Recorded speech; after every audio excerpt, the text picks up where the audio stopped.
Hola amigos, buenas tardes desde Ginebra.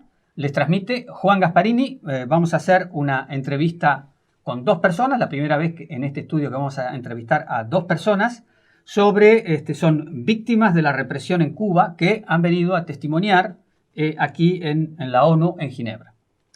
Tenemos a Alan Espinosa. Hola, ¿qué tal? Un gusto, bueno, agradecer ante todo la oportunidad de poder estar acá y de alguna manera visibilizar lo que está sucediendo hoy en Cuba. Bien, y después Elena Larrinaga. Hola. Hola, buenas tardes. Buenas tardes. Un gusto. También de Cuba, pero bueno, tú vives en España y tú vives en Buenos Aires. En Buenos Aires. Ejercés como abogado en la Argentina y hoy están ustedes acá testimoniando, ya que están los organismos de derechos humanos de la ONU en Ginebra, testimoniando sobre lo que está ocurriendo en Cuba. Entonces, la primera pregunta es más bien general, es decir, cómo una artista termina exilada en España, se tiene que ir de Cuba, y cómo un abogado que por los obstáculos y problemas que te habrán puesto para ejercer tu profesión, te fuiste de Cuba y ahora estás ejerciendo tu profesión en la Argentina. Empiece cualquiera de ustedes, no tengo orden. Bueno, yo salí de Cuba siendo una niña prácticamente. Mi familia era una familia católica. Mi padre era un empresario de cierto prestigio, era vicepresidente de la Antillana del Acero, lo que hoy es José Martí. Y bueno, el Che lo cogió así un poquito enfilado. Okay. Enfilado. Y entonces cuando empezó el tema de la nacionalización de la enseñanza, cuando empezaron a cerrar los colegios de monjas y empezaron a echar a los sacerdotes, mi padre dijo, mis hijos fuera, yo no quiero que mis hijos se eduquen en el marxismo, no creo en esto y prefiero otra cuestión. Él se quedó. Estuvimos en Estados Unidos 3 años, hasta que al final él salió y como pudo, fue camino de México y fue para Estados Unidos. Y bueno, a partir de ahí fue una peregrinación, porque mami no se sentía bien en Estados Unidos, ella, claro, la cultura latina, el idioma, la religión, y decidió que viniéramos a Europa. Y curiosamente la primera ciudad europea que yo conocí fue esta. Ah, mira vos. Ginebra. Bueno, y tu vena artística, digamos, en ese periplo te nutrís y empezás a expresarte. En ese periplo yo empecé a conocer, cuando llegamos a Estados Unidos, muchas y muchas personas, porque mi casa siempre fue una casa de acogida, de muchas y muchas personas que salían de Cuba, huyendo, amenazadas. Y yo, siendo una niña, me preguntaba, ¿por qué? ¿Por qué toda esta gente tiene que salir de su país porque un señor decida que esto tiene que ser así y que nada más que puedes pensar y creer en esto? Es una cosa que a mí siempre, cuando llegamos a Europa, la gente no entendía que nosotros no quisiéramos a Fidel. Eso es una cosa muy, muy difícil que nos pasó, ¿no? Y yo le decía a papi, pero papi, ¿tú estás seguro de lo que has hecho? Porque para nosotros fue, vete a un país, vete a otro país, hasta que te instalas, y hay que entender que para aquellos años 70 no eran los de ahora, no había comunicación, cuando te separabas como para siempre, era un tema muy difícil. Y él siempre me decía, Elena, el tiempo lo dirá. Okay. Al final tuvo razón, porque yo tuve una vida, yo tengo un hijo que tiene una vida en España, y si me hubiera quedado allí, no hubiera sufrido lo que se sufrió, pero yo pienso en la gente que estaba dentro de Cuba, está sufriendo muchísimo más de lo que yo sufro, porque mi vida ha ido para adelante, la de mi familia, la de mis hijos, y sin embargo allí el tiempo se paró. Bueno, y tú tienes expresión artística, digamos. Yo me convertí en una activista de derechos humanos, absolutamente, y entonces... Pero en el plano de los artistas creo que trabajas. También, yo al final trabajo con todo, he sido fundadora e impulsora de muchos proyectos de la sociedad civil. Estoy hablando del Observatorio Cubano de Derechos Humanos, estoy hablando del Diario de Cuba, estoy hablando de la Red Femenina de Cuba, estoy hablando últimamente del Consejo para la Transición Democrática, y colaboro con todas las personas. Tengo un chat larguísimo, grandísimo, con todas las mujeres, no diría con todas las mujeres de Cuba, pero bueno, que todos los días me ponen al tanto de lo que hay, ¿no? O sea, bueno, ya vamos a hablar de la situación actual. Vamos a darle ahora a Alan que también un poco nos presente cómo llegaste hasta acá, cómo fue tu vida. Tengo entendido que te formaste como abogado en una universidad cubana, pero al final, contanos qué es lo que sucedió. Exactamente. Yo, bueno, estudié Derecho en la Universidad de La Habana, en la Facultad de Derecho de la Universidad de La Habana. Me gradué en el año 2004 y por azares de la vida ingreso a trabajar en la Organización Nacional de Bufetes Colectivos, que es, dígase, la única organización mediante la cual se puede ejercer directamente la representación de personas naturales en Cuba. Es una organización de muy escasa acceso, digamos en este caso, y como ya yo decía, digamos de manera casual, en el año que yo me gradué, el gobierno cubano hizo toda una redada contra los abogados en una operación que denominaron Togas Negras y mediante la cual separaron de esa organización y del ejercicio propiamente dicho a un gran número de abogados, y esas plazas fueron cubiertas por los que en aquel entonces éramos egresados. Y yo creo que a mí la práctica de la profesión fue lo que me convirtió en abogado realmente. O sea, yo entré a estudiar Derecho con una idea idílica, si se quiere, de lo que podía ser la profesión, y cuando empiezo ya a la práctica, ahí fue donde quedé totalmente enamorado del ejercicio. Y bueno, ahí comenzaron mis conflictos también. En algún momento siempre la imposibilidad de poder representar de manera efectiva, siempre existían cuestionamientos de un grupo de jueces, incluso me llegaron a decir un día en una vista que yo tenía fisuras ideológicas. Y bueno, con el decursar del tiempo, a los 2-3 años que yo debía quedar, digamos, de manera permanente y efectiva en la organización, me impidieron el acceso directo a la organización bajo fundamentos que realmente eran incoherentes.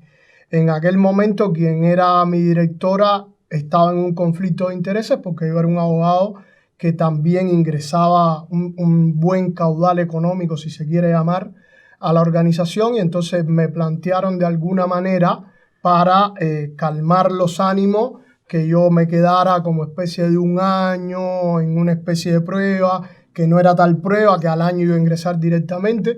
Como yo no estaba de acuerdo y esto violentaba de alguna manera mis principios, yo dije que no lo aceptaba y me fui.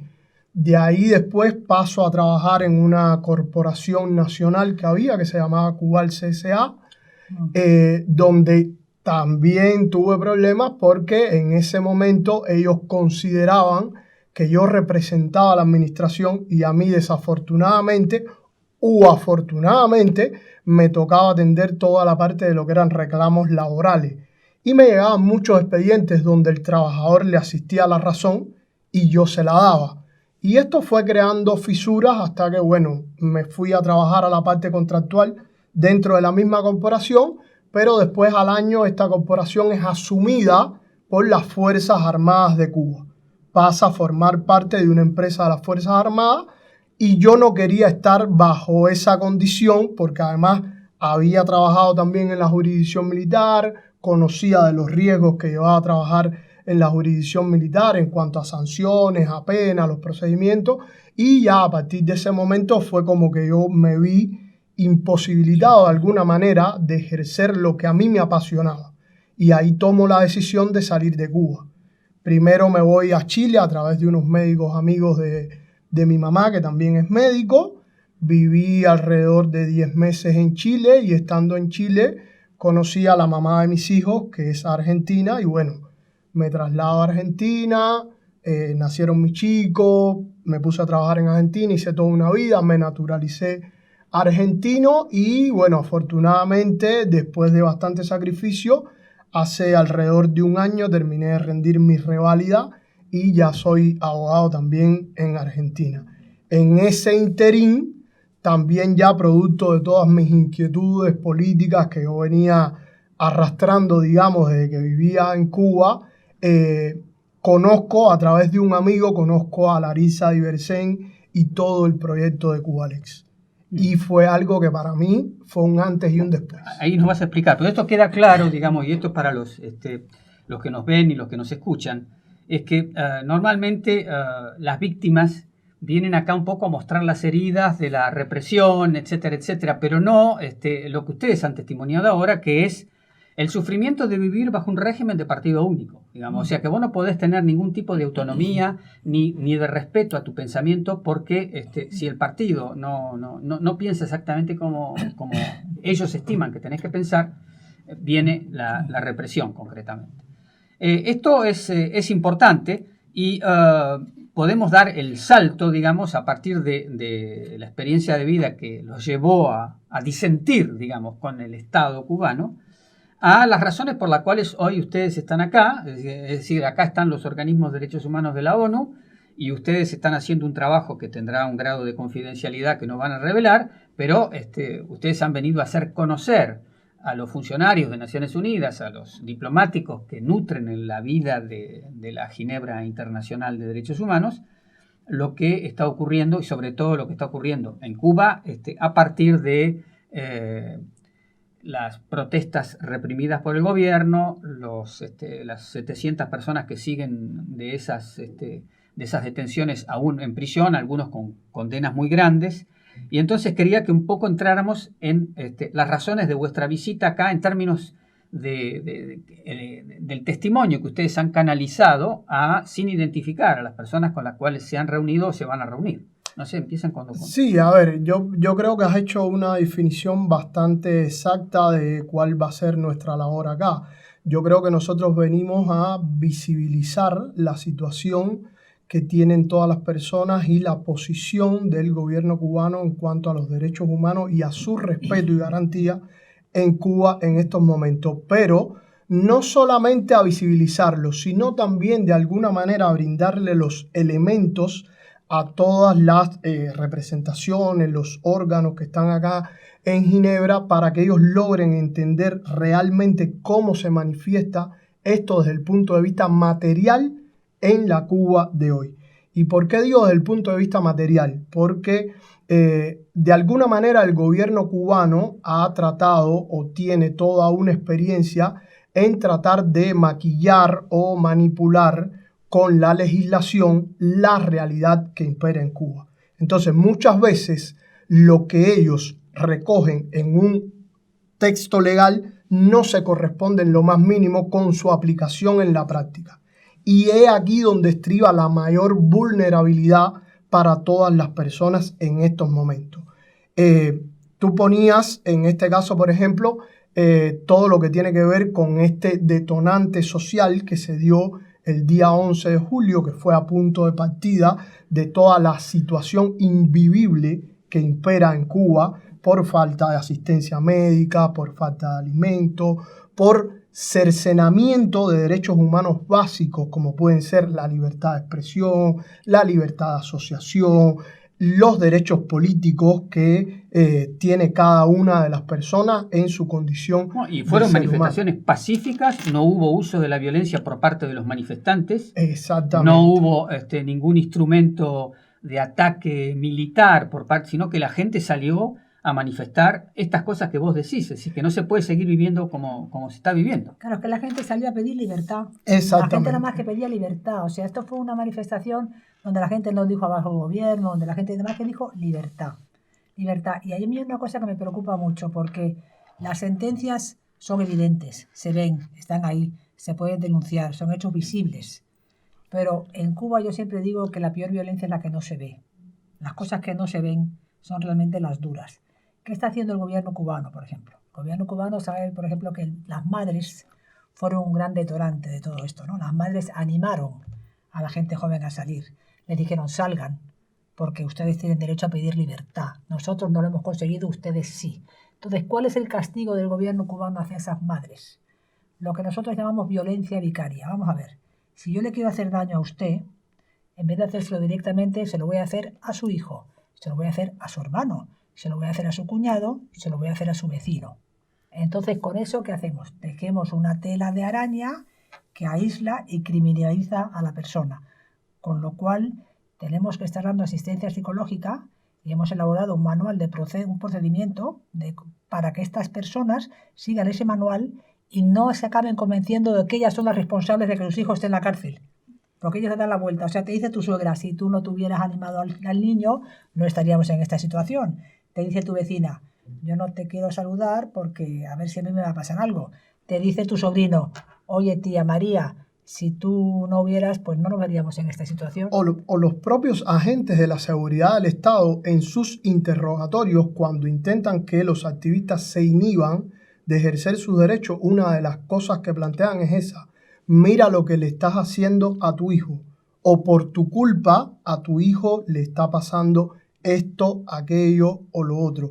Y eso es algo que yo creo que de alguna manera es necesario visibilizarlo, porque una de las cosas que planteaba Elena, somos una sociedad que hemos sido sometidos a un daño antropológico tan grande y durante tanto tiempo que, por ejemplo, nosotros desde Cubalex, a través de las entrevistas que tenemos con cada una de las víctimas, uno de los problemas más graves que hemos logrado detectar es que los cubanos ni siquiera logran identificar cuándo han sido víctimas de algún tipo de violación de derechos humanos.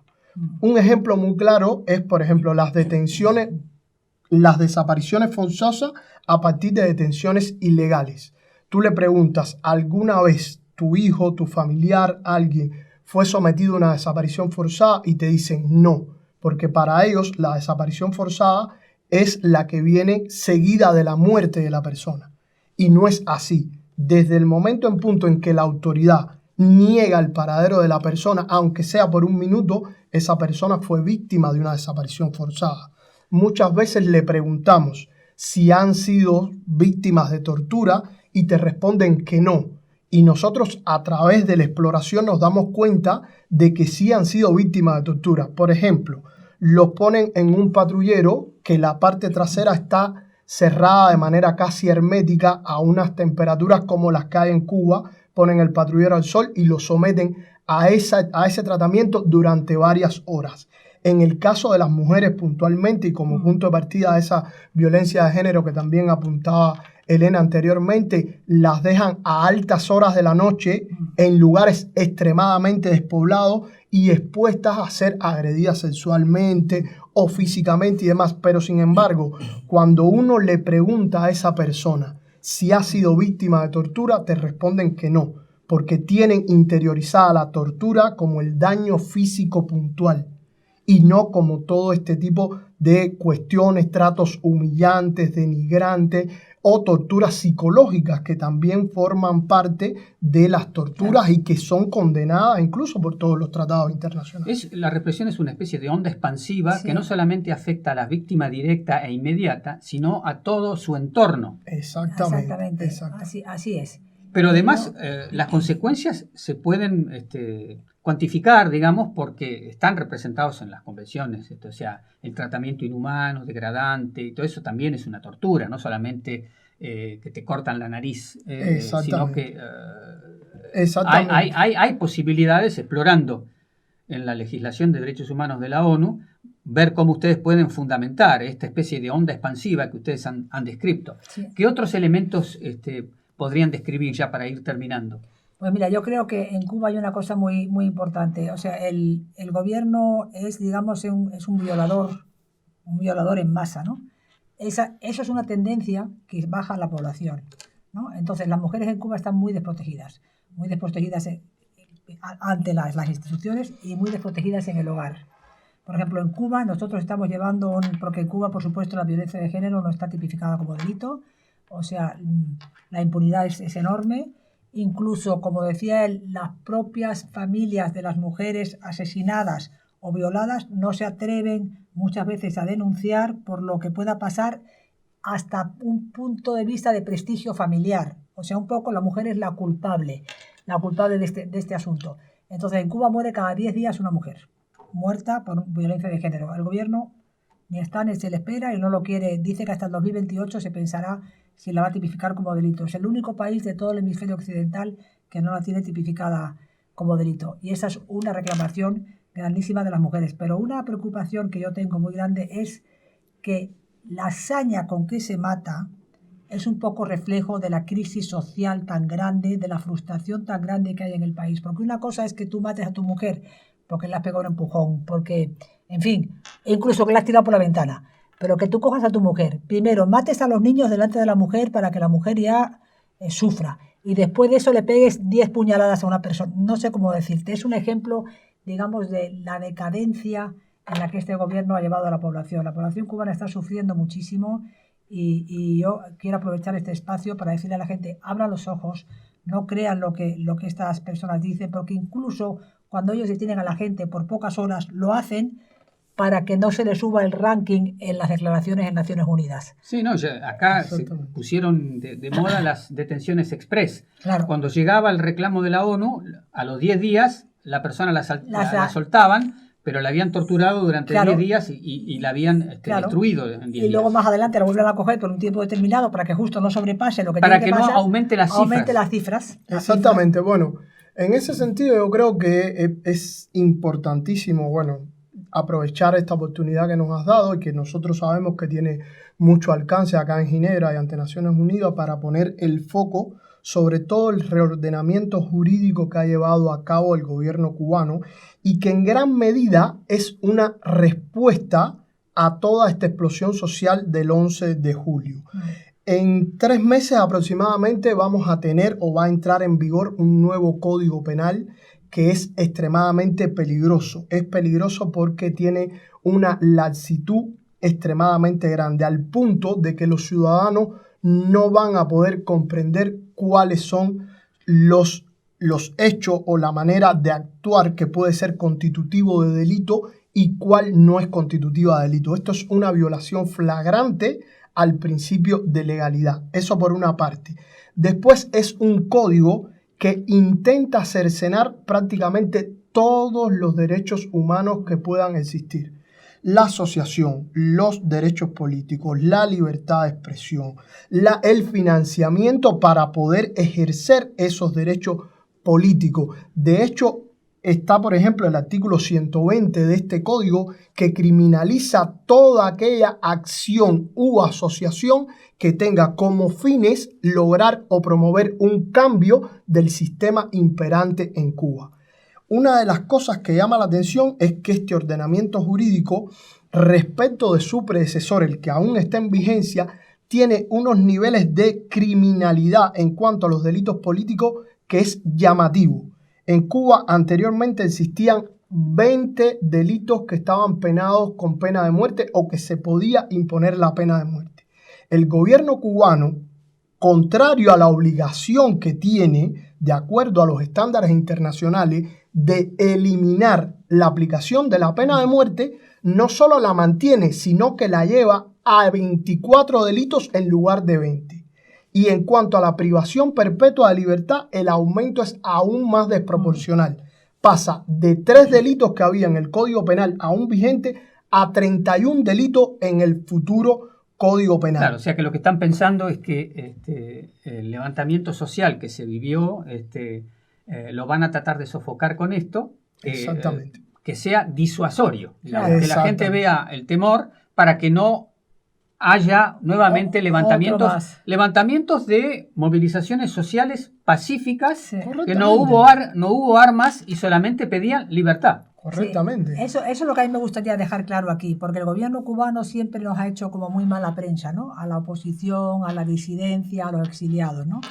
Nosotros no nos da igual, pero ellos van a seguir pegando fuerte. Nosotros nunca vamos a responder así. Siempre vamos a responder por la vía pacífica, por la vía de la argumentación, por la vía de la ley, por la vía de la convivencia, porque todos los cubanos hemos perdido, todos somos víctimas de esto. Y la gente que apoyó la revolución más que nadie, porque la revolución envejeció mal, se perdió por el camino y hemos acabado aquí. Yo creo que nuestra obligación es buscar un camino de reconciliación para que el país vaya adelante. Y siempre lo haremos de una manera pacífica y civilizada. Muy bien, yo creo que podemos ir terminando. Desde Ginebra les transmitió Juan Gasparini.